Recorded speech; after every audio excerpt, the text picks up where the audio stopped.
Das machinery Hasnabad প্রত্যেক দিনের মতো আজকেও আপনাদের সামনে একটা নতুন ভিডিও নিয়ে উপস্থিত হয়েছি। আপনাদের যেটা দেখাচ্ছি আজকে ভিডিওতে সেটা হচ্ছে আমাদের কারখানার মধ্যে, ওয়ার্কশপের মধ্যে আমাদের যেসব পার্টসপত্রগুলো বা যেসব মেশিনারি জিনিসপত্রগুলো রেডি থাকে সেগুলো আপনাদেরকে স্টক দেখাচ্ছি। এবং আমরা যে মেশিন তৈরি করি অন্যান্য কোম্পানির মতো আমরা জাস্ট মুখে বলি না, আমরা যে মেশিন এখানে তৈরি করি আমাদের ওয়ার্কশপের মধ্যে বাতাসা মেশিন তৈরি করি সেটাই আপনাদেরকে দেখাচ্ছি। কারণ অন্যান্য কোম্পানিরা আছে দেখবেন মার্কেটে সব 2 নম্বরই কথা বলে বিক্রি করে, আর ম্যাক্সিমাম দেখবেন কিছু কিছু কোম্পানি আছে যারা কোনোদিনও ইউটিউবে অন্য চ্যানেলে ভিডিও দেয় না, তাদের নিজস্ব চ্যানেল ছাড়া। কারণ তারা কমেন্ট ডিলিট করতে পারে না, কারণ অন্য চ্যানেলে ভিডিও দিলে কি হবে, মানুষ সত্যি জিনিসটা কমেন্ট করে ফেলবে। সেই জন্য তারা কখনোই অন্য ম্যাক্সিমাম 1-2 জন হয়তো চেষ্টা করেছিল 1-2 ভিডিও দেওয়ার, তারপরে বন্ধ করে দিয়েছে।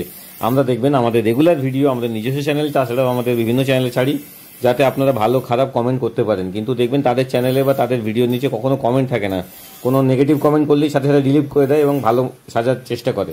তো আমরা সেরকম করি না। ভালো কোয়ালিটির মেশিন ভালো দামে নিতে হলে আসতে হবে দাস মেশিনারি হাসনাবাদ। আমাদের ওয়ার্কশপের ভিডিও আপনাদেরকে দেখালাম আজকে। ভালো থাকবেন সবাই, নমস্কার।